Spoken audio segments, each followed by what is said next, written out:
I am so fortunate that Bluetti sent me the EB3A 600 watt solar generator and also 268 watt hours. It's a beautiful, beautiful little 10 pounder. It weighs like 10 pounds. Now I'm going to throw this out there right now, okay? I'm not a technical reviewer. I'm kind of like an everyday practical reviewer. I want to know how long this is going to run my 12 volt electric blanket. And if you look over here, I'm not sure if you can see this. I did recently purchase an ice maker. It's a 12 volt ice maker. That's going to be a whole separate video.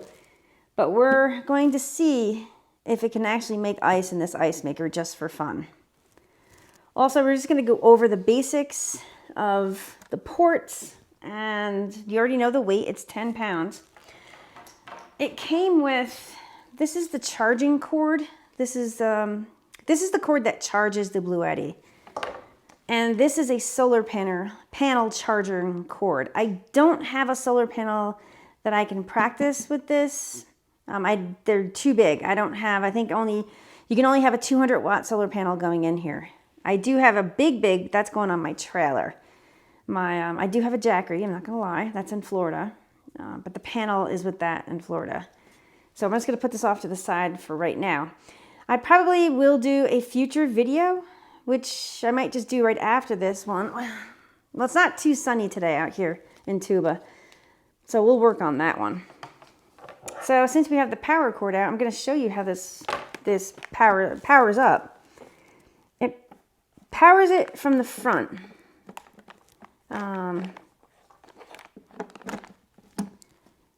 It's okay to have it there, but it would have been much nicer, I think, to have it in the back, personally. But that's how you power it. And since we're on the powering thing, I do know the power, this can be charged to 80%, I think, in 40 minutes, which is amazing because my larger solar generator takes a long time to power up from a wall socket. Also, you can charge this by the wall outlet. And you can also charge it with a 200 watt solar panel all at the same time. So I'm just going to go over the functions. Well, not the functions, the buttons. So I'm going to go ahead and turn it on. It's at 85% right now because I was actually using it. So you have input and you have output, and it's 85%. Since there's no draw on it, this battery will last like 30 hours. So right here up to your left-hand corner, we have a cigarette light porter. This is like a 12 volt plug-in to run like an electric blanket or anything else that's 12 volt that you might have. You get two ports here to charge. I'm not sure what would go in those. So if somebody out there knows, let me know. But it's called a DC5521 port. So this is the button that turns this on, as well as we have two older USB charging and also a USB-C, which is a max of 100 watts for that one right there. We also have this light. That's a SOS. I haven't used it for the light, but maybe if you're working on your car or something, you can put it underneath there for light. I really don't know. Also, we have the 120 volt, two outlets here. That button turns on these outlets right here. This is a reset button. And then that's how you charge it. And this is the input for how you would charge it for the solar right there. And that's all the buttons right there. Oh, one more thing. Let me show you on top. It has a wireless charging port. So if your phone charger right up there on top. I'm going to show you, I'm going to plug this in. This is how you charge it. It's going to put it right in there. And I have an outlet right over here. There we go. So that's plugged in charging right now. And let's see. It's coming up 236. So that's the wattage that's actually going in here right now. Unplug it because I want to see.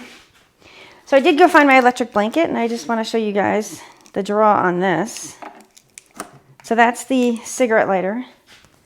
Now this electric blanket has a high and a low. What I'm going to do is I'm actually going to turn the electric blanket on low. Oh, hang on a second. There's always a learning curve here. I got to turn it on first. Sorry about that. It's drawing 47 watts. So it's pretty neat because it's at 85%. That means it will charge this electric blanket for 4.4 hours, which is kind of nice. Now I'm going to shut it off, and I'm going to turn it on high. Okay, here we go. So it's drawing 60 watts right now, and it's going to last 3.5 hours. So is it great? It's good for maybe like a short power outage, or if you're in your car and you just want to warm up, I think that'd be great for that. Or even camping, because I did take this camping with me, and I did use it just to preheat my sleeping bag before I got into the back seat, and it was like 25 degrees out, and I was fine until the next morning. So like I said, I just preheated. So I'm gonna go ahead and shut that off. So I really think this is like an incredible value. It does have the Life PO4 battery in it, and you can charge this up 2,500 times, it says. That is so much better than other brands that are out there, as well as like a lead acid battery as well. I can control it with the app. I'm going to show you that in a few minutes. And you can put a 200 watt panel to charge this right there, and 10 pounds. It's only 10 pounds. And like I said before, it's fast charging, 0 to 80% in 40 minutes.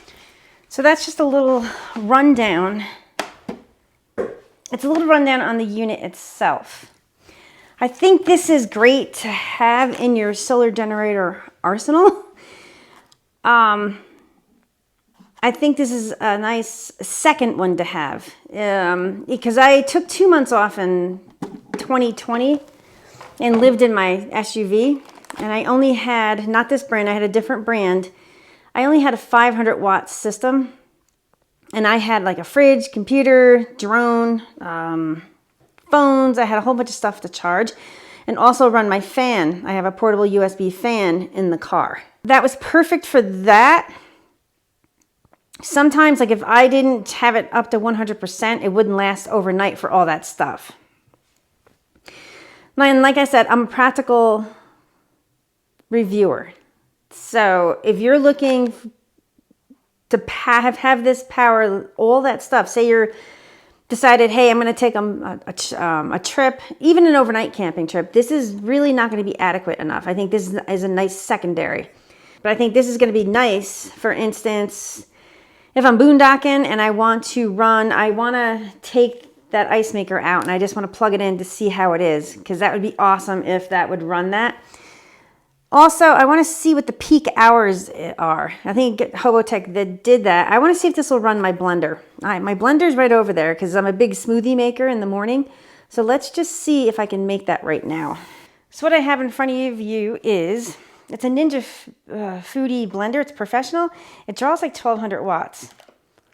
But I'm going to go ahead, we're going to turn this on. That's on. We're going to plug this in.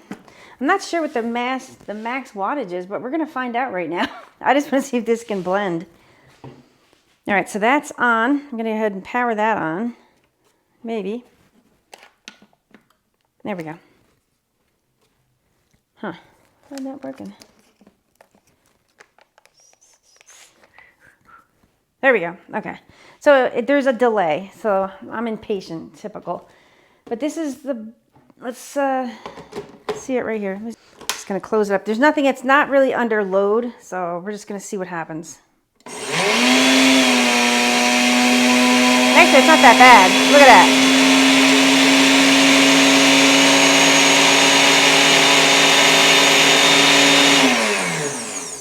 Okay, so it went up to 400 watts, and it said it would only last like a half hour. Now, when I blend, it doesn't take that long to blend, like when I use this blender to blend up my shake or drink. But maybe we should probably put it under load so we can actually see. Let's make a shake.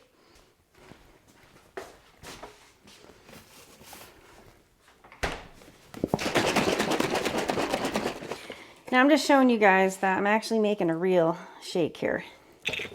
So I'm going to take a scoop that's filled up with blueberries. I'm going to take a scoop of protein powder. And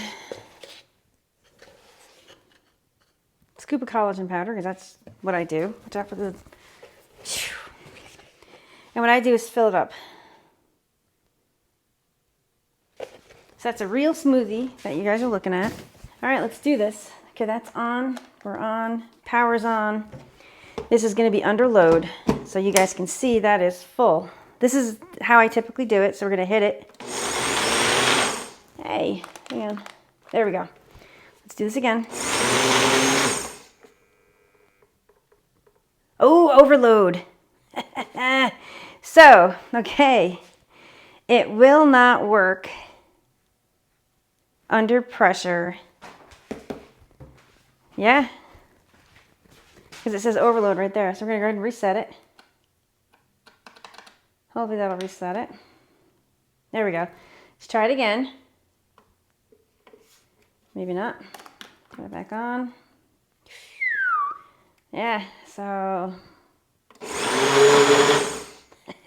All right, so we overloaded again. So we know that we can't use this 600 watt to run this blender. So I'm just gonna unplug it because it runs the blender empty, but it won't run it with a shake in there. So like they say on their website, it's safety first, safety always. So they do have protections in place. They have a battery management system that protects the EB3A from overvoltage, overcurrent, and overheating. So it's, yeah, I think it's cool. I really do. All right, so there is an app. Let me go to the last page here. You can download a Bluetti app. So we're going to hit the Bluetti app and make sure it's on. So it'll...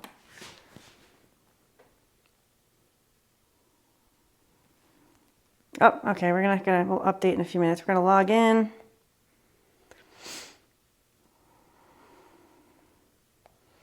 So we're logging in. I have to update, of course. Okay, so you can see I have the AC200, and here's the EB. So we're going to hit that. It's searching for it right now.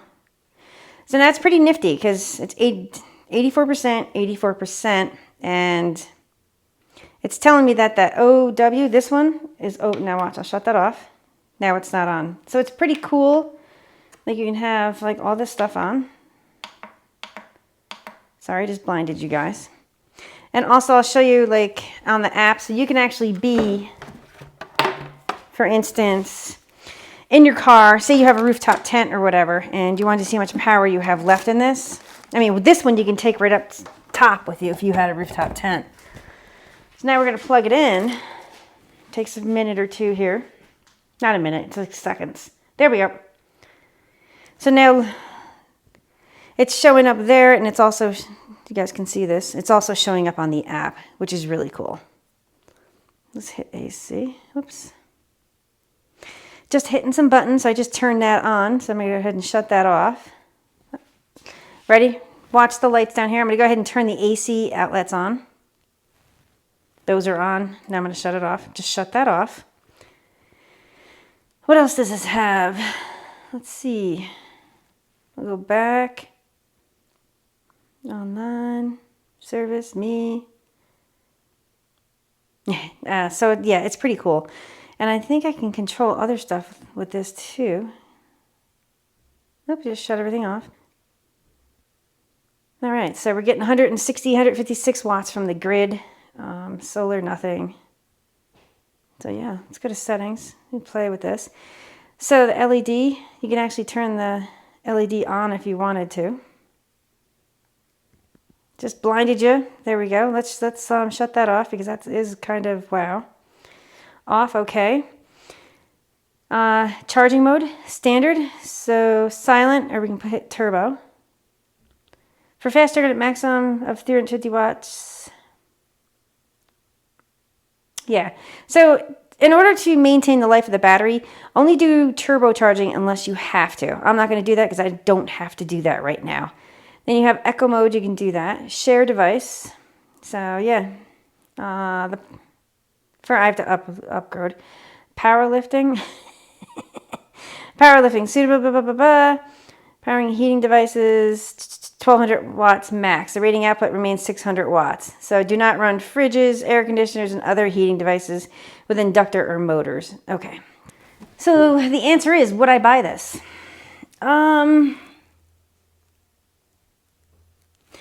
Yes and no.